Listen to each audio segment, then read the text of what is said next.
Et j'arrivais à un moment de ma vie entrepreneuriale où je m'étais prouvé à moi-même que j'étais capable de générer des revenus, de monter des équipes, de fédérer autour d'un projet. Mais j'avais jamais monté une boîte qui me passionnait vraiment, qui était vraiment le cœur de mon identité. Reprenons à la base et recréons une génération de gens qui veulent réfléchir, qui veulent avoir des avis plus complexes, qui n'acceptent pas un bloc d'idées uniforme. Et en fait, je me suis rendu compte que là, on touchait à quelque chose qui était fondamental, c'est les usages.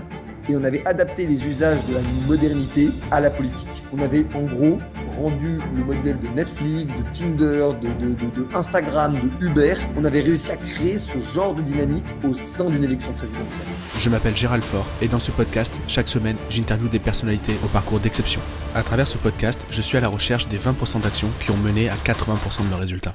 Ici, pas le temps pour le storytelling, nous allons à la recherche des leviers directement actionnables pour scaler nos vies et scaler nos business. Vas-y Gérald, on peut lancer les hostilités, excuse-moi. C'est cool. Hop là. Je pense que ça va être le meilleur départ tu vois, où le gars se balade avec sa caméra. C'est jamais arrivé. Du coup, là, ça y est, ça, on va le laisser live. Et du coup, vas-y, je pense que ça va être la meilleure intro. Je suis pour le get real. Bon, comment vas-tu?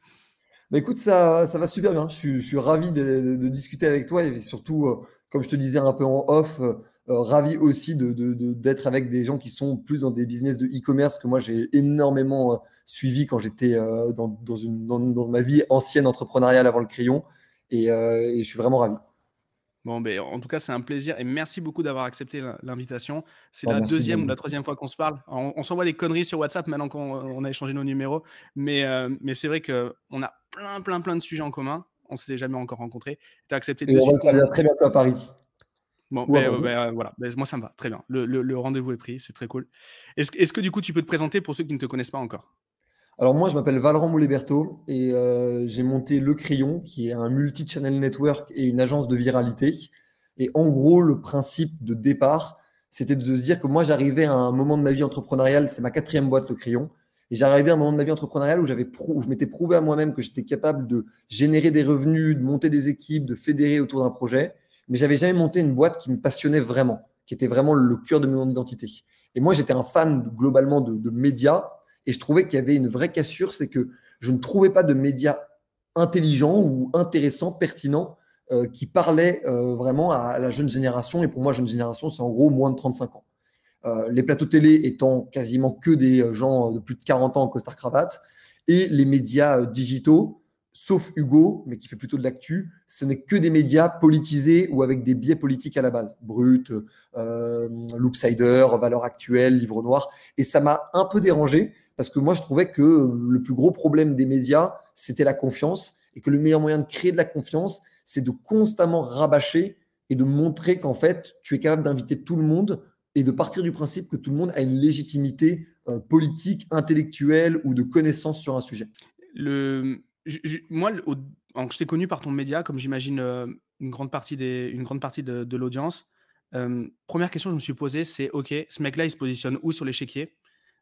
C'était pas simple pour moi. Je sais plus quelle interview j'avais écouté. J'étais là, OK, ça me passionne. Je sais pas si je suis spécialement d'accord avec lui, spécialement contre. Je sais pas trop où il se positionne et je trouve ça hyper smart. Alors après, on a eu des discussions en off qui fait qu'en fait, on a discuté de nos opinions, etc. Et je trouve ça hyper bien.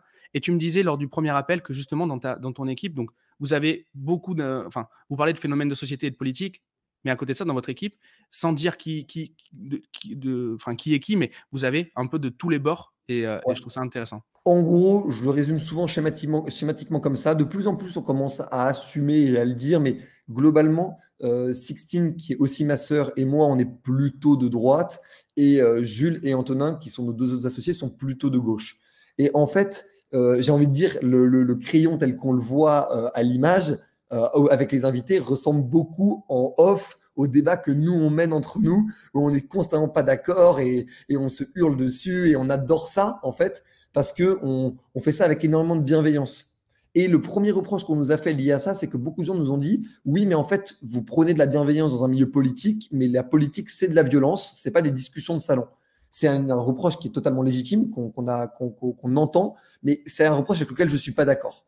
Et je ne suis pas d'accord pour une raison toute simple, c'est que les présidents qu'on a depuis 20-30 ans en France Globalement, c'est à peu près la même chose parce qu'entre Chirac, Sarkozy, Hollande et Macron, la différence politique et intellectuelle, voire même de background, est pas non plus énormissime. Donc, ok, c'est pas une discussion de salon, mais fondamentalement, pour l'instant, les non-discussions de salon, du coup, n'ont pas débouché à grand-chose, si on me permet. Et quand on voit les débouchés politiques de la Convention citoyenne pour le climat, des gilets jaunes, de la manifestation contre la réforme des retraites, que ce soit en 95 ou en 2011, en fait, elles ont débouché quand même, franchement, à pas grand-chose politiquement. Donc, même les actions massives avec des centaines de milliers de citoyens, ça n'a pas donné grand-chose. Et donc, du coup, moi, mon constat, c'est de dire, du coup, reprenons à la base et recréons une génération de gens qui veulent réfléchir, qui veulent avoir des avis plus complexes, qui n'acceptent pas un bloc d'idées uniforme, qui se disent, cette idée, elle est de droite, je la trouve intéressante, cette idée, elle est de gauche, je la trouve intéressante, et inversement. Et c'est ça, en fait, ce qu'on essaie de recréer, c'est de la nuance. C'est en fait de recréer un petit peu de volonté de se dire, peut-être qu'il y a des bassins d'idées communes dans des blocs d'idées différents qu'on nous a vendus depuis qu'on est gosse. Et c'est ça qu'on essaye, nous, de démystifier. Tout ça en essayant d'inviter des gens les plus radicaux à gauche et aux plus radicaux à droite, en passant par tout type d'obédience et d'idéologie politique, sachant que ça ne nous empêche pas, nous, d'avoir un avis perso, que de plus en plus, d'ailleurs, on s'autorise à exprimer en public, mais qui est un avis qui est toujours décorrélé de notre travail, pour le coup, journalistique qu'on fait sur le crayon, même si, pour le coup, je suis peut-être celui qui me considère le moins comme un journaliste des 4 fondateurs. Ok. Et justement, ça te mord pas la langue tu te mords pas la langue à certains moments? Ça doit être compliqué quand même de. Franchement, oui, mais pas tant que ça non plus, parce que la première chose, c'est que je me permets parfois de donner un peu mon avis en off avec les invités, donc ça me mord un peu la langue jusqu'à la fin de l'interview ou au début de l'interview.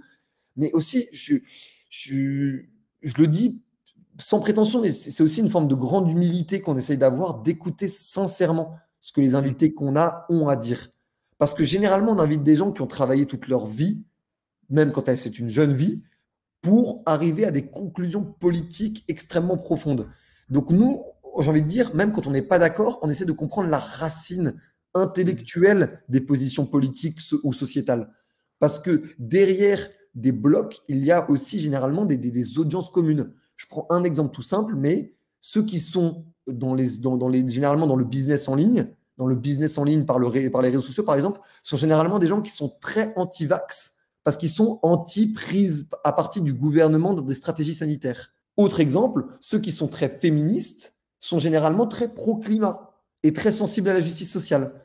Pourtant, à première vue, on pourrait être féministe sans être pro-climat. On pourrait être pro-justice sociale sans être féministe. Ou tout comme on pourrait être pro-business en ligne en étant complètement pour que l'État régisse une stratégie sanitaire. Mais on se retrouve qu'il y a des points communs, parfois pas toujours liés. Nous, notre but, c'est de sortir ces points communs de blocs et d'essayer de raisonner sujet par sujet, expertise par expertise, et essayer de comprendre du coup les racines de ces positions intellectuelles.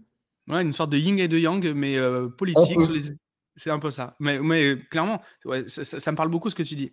Et si je reviens sur une des premières phrases que je t'ai dit quand on s'est parlé, je me rappelle, j'étais au téléphone, j'étais devant la Sorbonne. Et on s'est appelé. Et je t'ai dit, moi, je fais partie de ceux qui ne votent pas.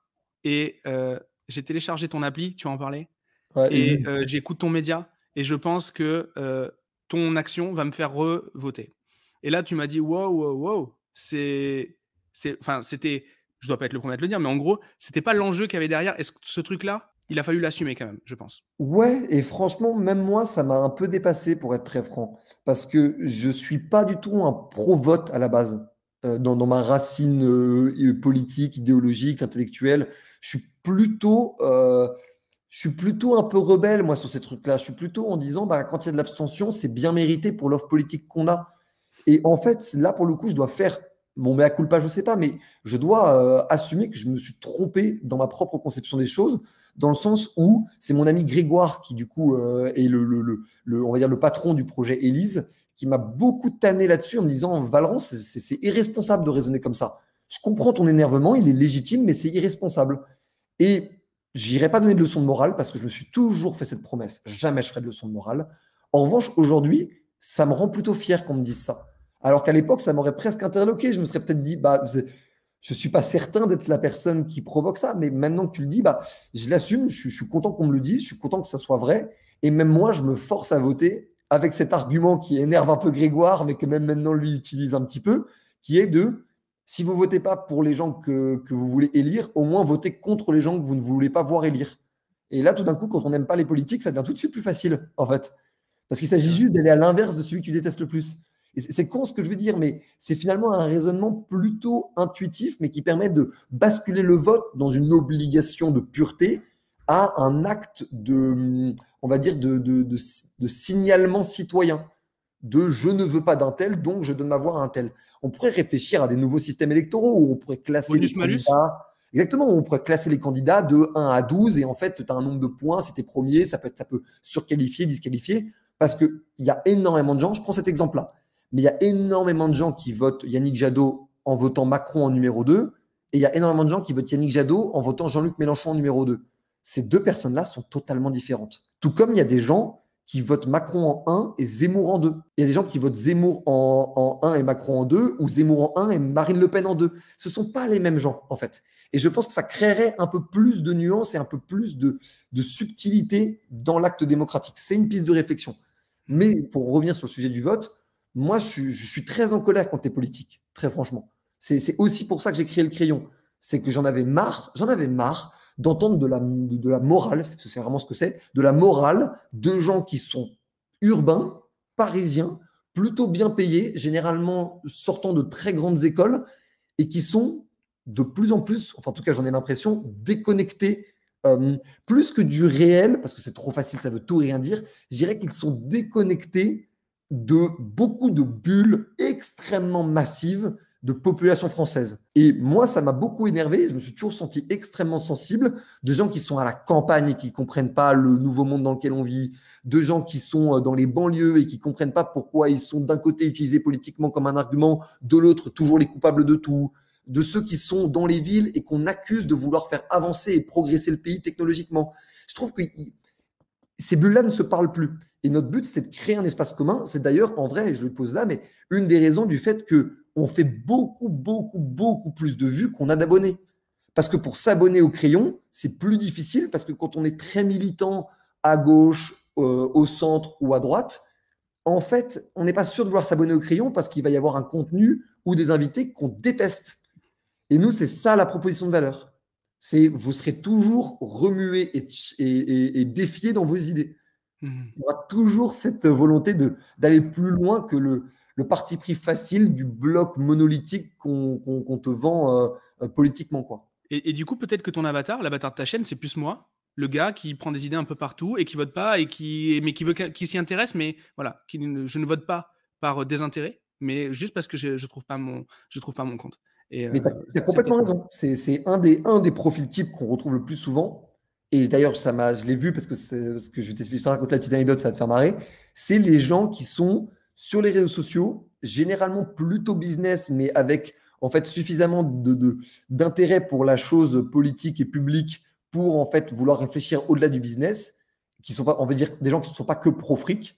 Et fondamentalement, ces gens-là trouvent un intérêt énorme à changer de discours et à trouver un discours plus offensif sur les médias, un discours de bienveillance et de contradiction. Et je te prends la petite anecdote. On a interviewé Manoa de Fortu Media, qui est un compte Instagram qui fait des business en ligne. Et en fait, c'est lui qui, à la base, nous a contactés parce qu'il adore le crayon. Et j'ai compris là j'étais en train de toucher une audience que je ne réalisais pas. C'est quand, après avoir reçu Manoa, je ne sais pas, la semaine d'après, Objectif Billionnaire, qui est le fameux compte sur Instagram de motivation, de business et tout ça, a publié un extrait d'une vidéo du crayon d'un ancien résistant qui est une des vidéos qui ont fait le moins de vues sur nos réseaux sociaux. Je pense qu'on a dû faire peut-être 25 ou 30 000 vues sur tous nos réseaux sociaux. Donc, la chercher. C'est une des plus faibles, vraiment. Et il est allé à la 18e minute de la vidéo pour trouver le bon extrait. Donc, en fait, en clair, c'est un abonné, quoi. En fait, c'est un abonné qui regarde nos vidéos. Et donc, le fait de me dire qu'Objectif Billionnaire, avec une telle audience, en fait, suit le crayon, c'est qu'en fait, on a réussi à craquer le code de ceux qui ne voulaient plus s'y intéresser parce qu'on leur rabâche des choses qui ne leur parlent pas. Nous, notre but, c'est de faire la branche politique et société du crayon, c'est de faire du débat citoyen. C'est de revenir aux fondamentaux, revenir à la discussion que de l'énarque jusqu'à l'ouvrier.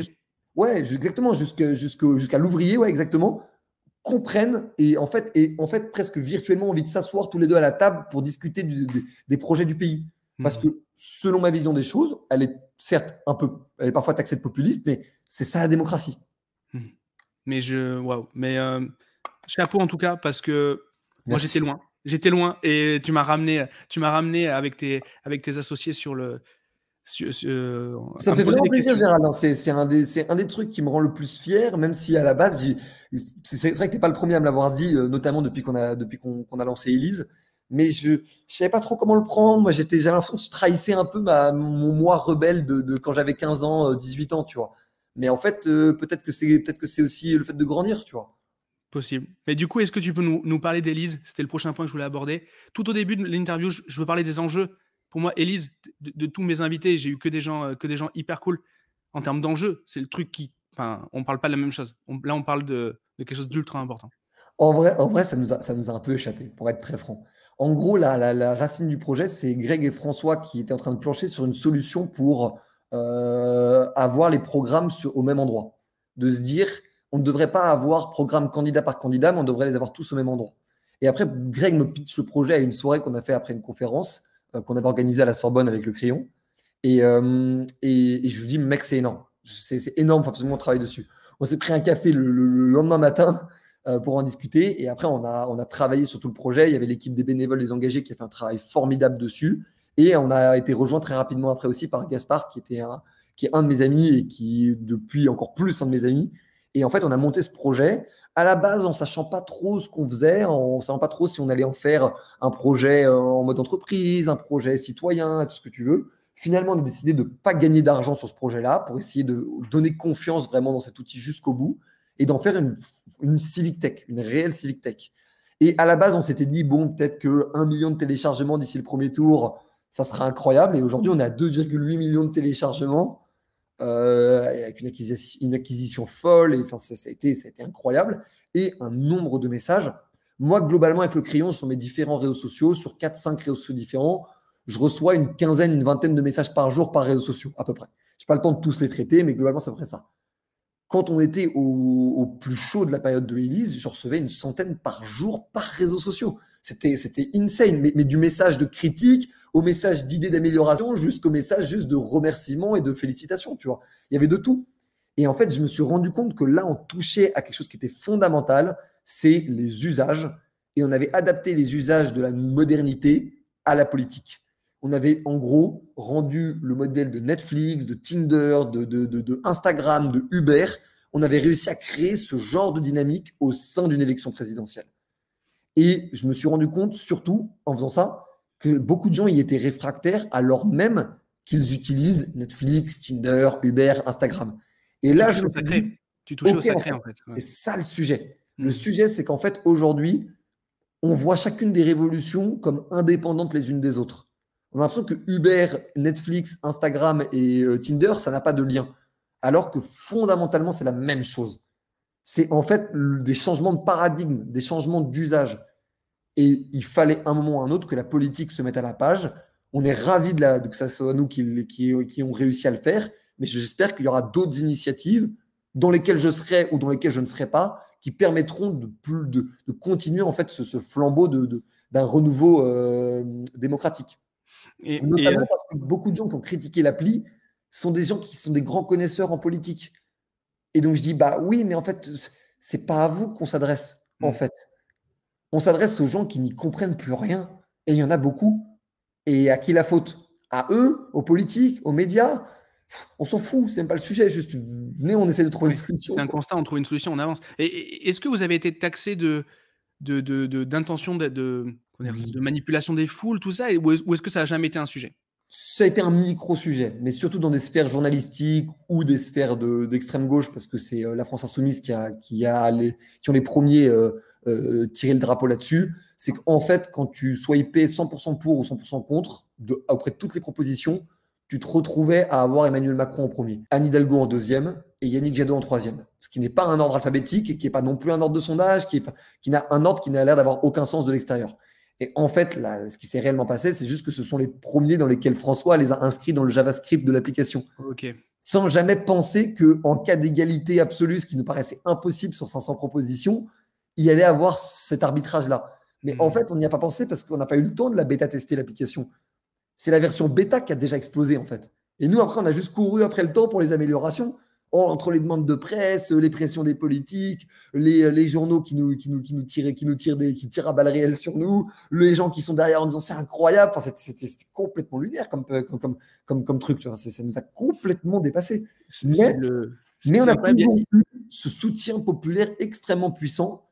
Vraiment, je le dis, dans les gens que j'ai croisés depuis que j'ai lancé Elise, et j'ai dû vraiment en croiser peut-être en centaines, ça se compte en centaines, parce que je rencontre beaucoup de monde, je bouge beaucoup de monde. D'ailleurs, pas seulement à Paris, hein, dans d'autres villes. Globalement, 95% des gens disent que c'est énorme, que c'est vraiment incroyable. Et les 5% restants sont généralement les gens qui s'y intéressent le plus. Et je comprends, mais en fait, ils doivent comprendre que s'il n'y a que des gens qui s'intéressent le plus, qui ont les clés de la politique, on a un problème. C'est comme tout, quand tu ramènes quelque chose qui est une niche, parce que maintenant la politique c'est carrément devenu un truc de niche.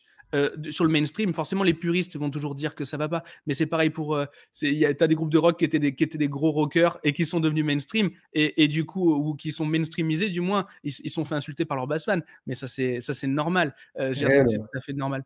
Mais du coup tu te rends compte que Guns N' Roses avec Appetite for Destruction. Bah, peut-être, par exemple, tu vois, voilà, j'ai pas le, je sais pas si eux en particulier, mais ouais, mais clairement, est-ce que tu te rends compte, parmi les gens qui nous écoutent, en gros, il y a beaucoup de gens qui sont en train de lancer des projets. Ça, c'est quand même, voilà. Moi, il faut très bien te suivre dans ce cas. Mais voilà, bon, je sais pas. En tout cas, ils sont là et je les remercie. Mais il y en a plein qui cherchent un product market fit, qui cherchent à lancer quelque chose pour développer une boîte.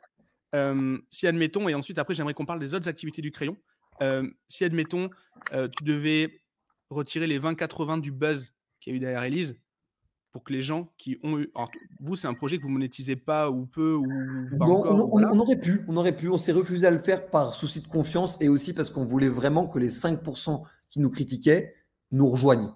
Ouais. Parce que pour nous, la démocratie, c'est 100%, c'est non négociable. Bah, mais voilà, si on avait eu un 100%, peut-être qu'on aurait essayé de le monétiser pour en faire quelque chose, pour l'emmener à une autre échelle. Mais notre priorité, c'est de faire en sorte que tout le monde y adhère. Mais du coup, il y a plein de gens qui veulent lancer un produit et le monétiser. Ouais. Si, admettons, on fait un petit débrief de ce qui a fait le buzz d'Elise et qu'on arrive à en tirer le 20-80, comment tu peux l'identifier? La première chose, et je veux le dire parce que j'ai évidemment quelques clés que je vais essayer de partager, mais la première chose, c'est de dire que Elise, c'est un product market fit trouvé avant aucune phase de bêta test, ce qui est extrêmement rare. Et ça, il faut vraiment que tout le monde le garde à l'esprit. Ce qui s'est passé sur Elise, on peut le retenter nous-mêmes 10 fois, on ne réussira pas 10 fois. Sur le même projet, on ne réussira pas 10 fois. Parce qu'en fait, certaines fois, il y a juste des trucs magiques qui se passent. C'est le bon projet, exécuté de la bonne manière, au bon moment. Ça arrive. En revanche, il y a quand même des choses que j'ai remarquées. Et moi, c'est une des choses qu'on fait avec le crayon dans la boîte de viralité, dont on parlera un peu après, c'est que c'est la question de la viralité endogène de l'application. La raison pour laquelle Elise, ça défie toute concurrence et ça écrase toute concurrence, et je le dis même très offensivement, je le pense, c'est grâce au classement. Parce que le classement fait que quand tu es dans une pièce où il y a une personne qui a Elise et 8 personnes qui n'ont pas Elise, les 8 personnes à la fin de la soirée ont téléchargé Elise. Parce que le classement devient un sujet social. C'est quoi ton classement? C'est quoi mon classement? Ah, t'as lui en numéro 1. Ah, t'as elle en numéro 4. Ah, nanana. Et ça, fondamentalement, ça fait que le projet se partage sans qu'on ait rien à y faire. Sans qu'on ait rien à faire, en fait. Parce que la viralité est endogène. C'est de l'UI et de l'UX. C'est de l'expérience utilisateur et de l'intelligence utilisateur, en fait. C'est les fonctionnalités, c'est le template et tout. Et pourquoi ce classement-là est si important? Parce que le nombre de screenshots et de balancer ça dans des conversations de groupe, de famille, de potes, de fac, de travail et tout, à mon avis, ça se compte en centaines de milliers le nombre de partages qu'il y a eu comme ça. Et donc, du coup, le conseil que je donnerais, c'est la première clé, j'en donnerai une deuxième après, c'est la première clé, c'est réfléchissez quand vous êtes en B2C à des fonctionnalités ou à des fonctionnalités qui sont virales endogènement, qui sont des choses que les gens ont envie de partager. Typiquement, si vous montez une application humoristique, Réussissez à mettre une blague suffisamment drôle pour que les gens vont screenshot la blague avec votre nom de l'appli au milieu et qui vont la relayer sur les réseaux sociaux. C'est votre meilleure chance de créer une viralité endogène, c'est-à-dire une acquisition qui vous coûte zéro. Ça, c'est la première clé. La deuxième clé, c'est de... Bon, ça n'a pas non plus été tant que ça fait sur Elise parce que ça a pris un peu tout seul, mais c'est de découper par phase. Phase 1, le bêta tester et faire les retours. Phase 2, le montrer à une audience très précise qui est notre audience instinctive. Phase 3, tirer les conclusions de ça pour pondre le produit qu'on estime le plus parfait et le distribuer massivement. Une fois qu'il est distribué massivement, là, vous arrivez à la phase clé, qui est de la phase 3 à la phase 4, c'est vous avez eu le retour d'un très grand nombre de personnes, trier les bons et les mauvais retours, trier le déclaratif, c'est-à-dire ce que les gens vont dire qu'ils aimeraient avoir, et l'instinctif, c'est-à-dire ce que les gens veulent vraiment avoir. Et une fois que vous avez trouvé ça, vous basculez en phase 4 sur les bonnes verticales et vous faites sauter la banque. Mais c'est ça, en gros, les étapes dans lesquelles il faut le faire. Et nous, c'est ça qu'on fait avec énormément de nos clients pour rendre viral leur projet. C'est-à-dire que d'abord, il y a toujours 1 mois ou 2 d'itération. C'est généralement là où le service client doit être le plus compétent. Parce que là, pour le coup, nous, ça nous arrive qu'il y ait des clients qui nous disent « Ouais, mais ça fait 3 semaines qu'on bosse ensemble, je vois pas les résultats. » Et je comprends, ils voient pas les résultats. Mais c'est parce qu'en fait, on est en train de trouver la bonne martingale. Et généralement, ça met jamais de plus de 2 mois, on trouve la bonne martingale et là, c'est comme après, c'est magique, quoi. C'est-à-dire que tu as compris à qui tu parlais et comment fallait leur parler et ton truc, ils s'envole. Et avec des coups d'acc qui dégringolent, quoi, avec des coups d'acquisition qui dégringolent. J'ai fait récemment une masterclass sur le lean management. Il y a beaucoup de sujets que tu reprends là qui concernent le lean sur l'itération, etc. C'est vrai que vous n'avez pas eu l'occasion de faire le MVP et de le pousser, mais c'est vrai que c'est tellement rare, c'est tellement incroyable. Moi, à titre perso, je vois des projets tous les jours. C'est la première fois que j'entends parler d'un truc qui pète autant, aussi vite et du premier coup. Donc, pareil, moi, j'ai jamais vécu ça dans ma vie. Hein. voilà. C'est C'est pas la norme. Mais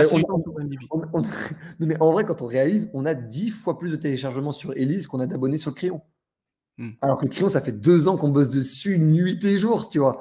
Et même moi, ça me rend humble sur ce que je savais sur le crayon et ça me pousse à réfléchir, à me dire comment on peut s'inspirer aussi de ça pour réussir à être plus viral, à créer une meilleure acquisition et tout. Et alors, avant de revenir sur la partie agence de viralité. Vous accompagnez des gens à faire du buzz, vous accompagnez des gens à faire de la viralité. Exactement. On va dire la catchphrase LinkedIn, c'est nous aidons votre entreprise à devenir virale sur les réseaux sociaux. Mais plus fondamentalement, en gros, le but, c'est d'offrir un panel de services, parfois tous, parfois certains d'entre eux, parfois en récurrent, parfois sur des opérations spéciales, dans le but de se dire, vous avez un produit ou un service, vous avez compris ça et ça de votre produit et de votre service, comment maintenant ce service-là peut être distribué en marché de masse, en fait. Et c'est ça, nous, ce qu'on fait. On est là pour aider les scale-up et les ETI à faire du marché de masse sur leurs produits et leurs projets. Ils font 100 000 ventes. Notre but, c'est que grâce à nous, ils arrivent à 1 million. Ils font 1000 ventes. Notre but, c'est qu'ils arrivent à 10 000 ou à 50 000. Notre but, nous, c'est de les propulser dans une autre étape. Ce n'est pas de faire x2, c'est de faire autre étape. Donc, c'est super difficile, c'est super challengeant. Je le dis, parfois, ça ne marche pas. Parce qu'on n'a pas eu le temps, parce qu'on n'a pas eu le budget nécessaire, parce que le projet en lui-même n'était pas suffisamment qualitatif. C'est pour ça qu'on trie beaucoup de projets.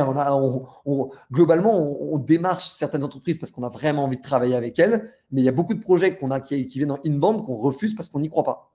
Et on n'y croit pas parce que le projet ne va jamais marcher. On n'y croit pas parce que les compétences que nous, on a, sont peut-être pas celles qui sont adaptées pour ce projet-là. Et donc, du coup, c'est ma sœur, qui est la directrice commerciale, qui dit souvent ça.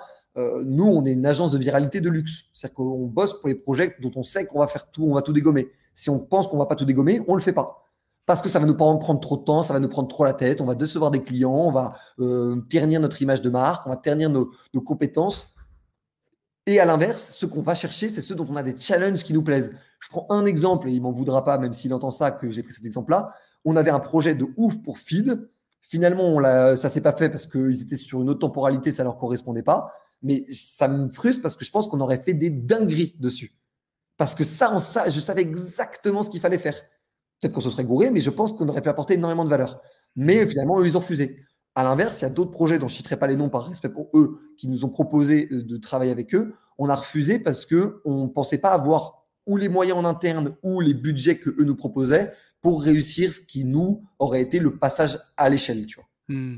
Mais c'est incroyable parce que je remarque, si on fait l'analogie avec ce que nous on fait chez Neosis, donc boîte de conseil, on fait tous les projets qui sont en inbound.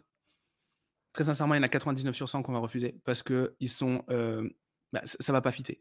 Par contre, va quand on va contacter quelqu'un, quand on va soumettre une idée, on va soumettre un projet, le taux de succès, il est souvent très, très haut. Donc en fait, Ouais. c'est ultra paradoxal parce qu'on se montre pour avoir de l'audience, donc potentiellement avoir plus de demandes entrantes, mais en fait, réellement, ces demandes-là, il y en a 9 sur 10 qu'on va pas accepter.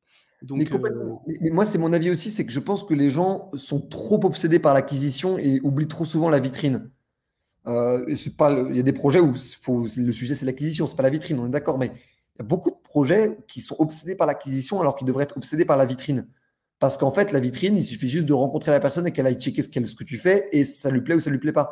Aujourd'hui, moi, sur le crayon, j'envoie des plaquettes parce que ça se fait, j'envoie des pitch decks et tout, mais globalement, juste, genre, je leur dis, bah, vous ouvrez votre téléphone, vous allez sur le réseau social que vous voulez et vous tapez le crayon. Et voilà. Tu vois. Et ça suffit, en fait. Parce que du coup, les gens comprennent tout de suite la proposition de valeur. Elle est très claire. Et c'est ça l'avantage de la vitrine. C'est qu'en fait, votre pitch commercial, il est fait à plus de la moitié grâce à votre vitrine. Et c'est typiquement, moi, des choses que j'ai retenues de beaucoup de boîtes, mais il y en a un qui m'inspire beaucoup là-dessus, c'est Harold Gardas, le fondateur de Com, on n'est pas du tout sur le même créneau ou sur la même communication, mais sa communication, je la trouve extrêmement pertinente pour le marché qu'il vise. En revanche, beaucoup de gens pensent que son sujet avec Com, c'est de l'acquisition inbound, mais en fait, c'est même en outbound, je pense, que lui sera super compétent parce que sa preuve sociale est extrêmement forte. OK, OK. Mais OK. Bah, c'est hyper intéressant et donc la typologie de clients, tu parlais de feed tout à l'heure, mais en gros, c'est quelle typologie de boîte? À quelle étape il faut qu'elle soit pour arriver chez vous et être dans les meilleures conditions pour, Nous, réussir? globalement, il y a trois types de boîtes ou de boîtes dans leur temporalité qui vraiment nous intéressent. Le premier et le plus évident, c'est une boîte qui a une preuve de concept, une proof of concept, et qui vient de lever des fonds et a besoin de partir en grosse campagne d'acquisition et notoriété. Ça, c'est le cadre, le cas le plus facile, le plus facilement identifiable. Le deuxième cas, c'est une boîte, plutôt une scale-up ou une ETI, une boîte bien installée, qui est en train de développer toute sa partie des réseaux sociaux, qui est quelque chose qu'ils avaient négligé.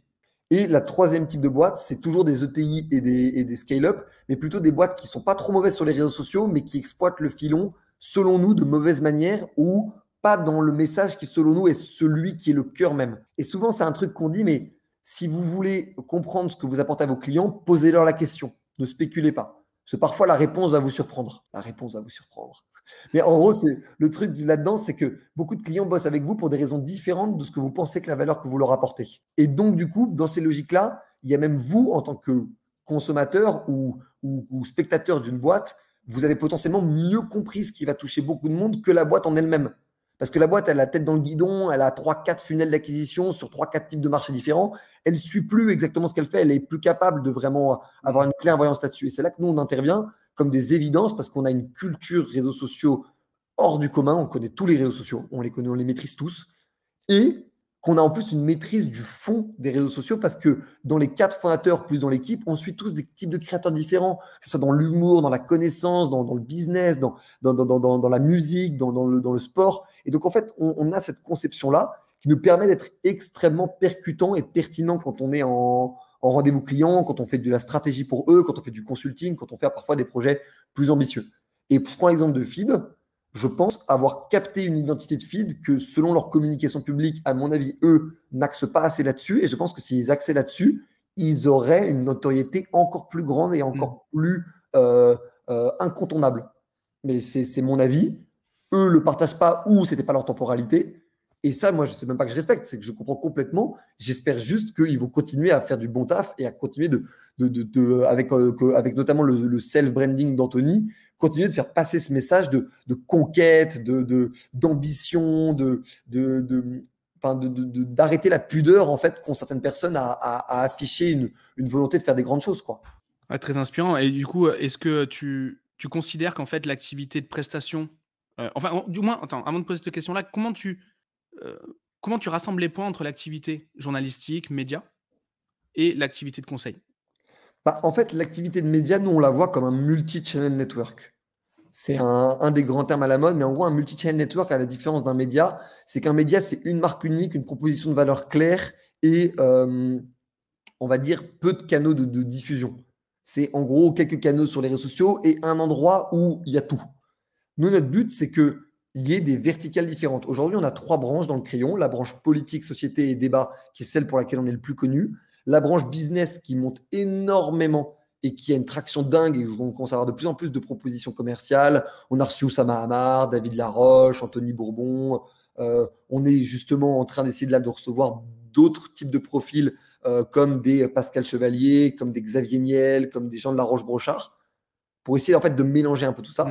Et on a une branche pop culture où on reçoit là beaucoup plus humoristes, chanteurs et gens du monde du cinéma, en gros. Et le but, c'est qu'après développer d'autres branches. On est en train de plancher là un petit peu sur un projet de Le Crayon blockchain, tu vois, un projet blockchain, enfin un projet de média blockchain, donc crypto NFT blockchain, DAO. Et on a depuis beaucoup plus de temps là pour le coup un projet de média sur l'écologie, sur la transition écologique, mais qui ne serait pas un média militant sur la cause climatique, mais qui serait surtout un média de vulgarisation des enjeux, pouvoir parler en gros du rapport du GIEC comme d'une innovation climat, de petits gestes quotidiens comme de régulation à l'échelle internationale. Comme toujours avec le crayon, essayer de mettre à niveau un peu tous les acteurs d'un écosystème. Et un média comme le crayon, s'il n'y avait pas l'activité à côté de prestations, comment ça se monétise d'après toi? Ça se monétise en brand content et en sponsoring. En gros, on s'associe à des marques dont on estime la proposition de valeur méga pertinente avec notre audience, avec une règle qu'on s'est toujours fixée, c'est on ne met en avant que des entreprises que l'un d'entre nous consomme ou utilise. C'est notre règle tout basique. Que Il y a un eux soient immoraux ou fassent des choses, en Asie avec les Ouïghours, ce genre de choses, j'ai envie de dire, quand tu vois ce que font Apple, ce que font Nike et tout, nous, on n'est pas des journalistes d'investigation, on ne le sait pas en fait. Donc nous, c'est un truc, on pourra peut-être se faire attaquer là-dessus. On ne sera jamais vraiment au courant de ça parce que ce n'est pas notre rôle de faire ce genre d'investigation. On estime que ce n'est pas notre job. On n'est pas des journalistes d'investigation, on n'est pas là pour creuser ces sujets-là. Donc on fera des mea culpa, on arrêtera de travailler avec ces marques quand elles seront exposées. Tant qu'elles ne le sont pas, nous, on est des consommateurs lambda qui mettons en avant des choses qu'on consomme. Et on est très à l'aise avec ça. Mais c'est aujourd'hui que 20% de notre chiffre d'affaires, 25% de notre chiffre d'affaires, le média. 75%, c'est l'agence de viralité parce que en fait, c'est des chiffres assez importants. Parce que comme on est capable de générer 500 000, 1 million, 5 millions d'euros de revenus pour une boîte, tu te doutes bien qu'on monétise ça après assez largement, tu vois. Et derrière, et ça c'est le projet futur, de réussir à travailler en interne comme une forme de bébé startup studio sur des projets comme Elise, mais dans le futur sur d'autres projets. C'est Elise qui nous a vraiment donné envie de ça, de développer des petits projets assez faciles à monter, assez basiques, beaucoup plus évidents en termes de proposition de valeur, qui nous permettent, nous, de se dire, OK, ça, le crayon tel que ça existe n'arrive pas à y répondre, donc on va monter une solution pour y répondre. Et là, ce sera probablement en collaboration avec des gens. Donc, je fais un appel pour ceux qui nous écoutent. Si jamais il y a des projets un peu dingues que vous voulez monter qui sont simples à monter, ça c'est le plus important dans notre choix. Si les projets sont simples et rapides à monter, n'hésitez pas à m'envoyer un petit message sur LinkedIn ou sur Insta, on peut en discuter. C'est très clair, le message est passé. On mettra tous les liens juste en dessous.